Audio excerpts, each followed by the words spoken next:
Now, the initials are what you'll see all along the left-hand side of the Pinyin chart we've given you.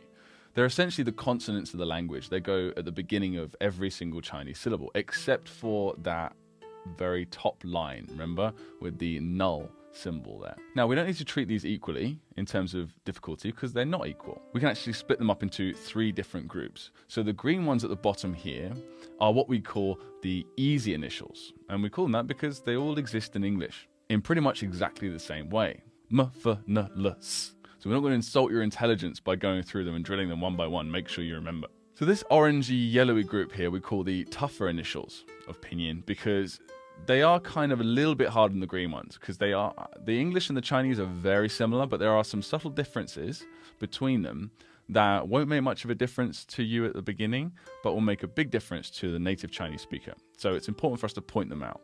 But we'll point them out and then we'll move on pretty quickly. And this last group up here, the red ones, are of course the toughest ones. They are what we call the problem initials because they do not exist in English at all.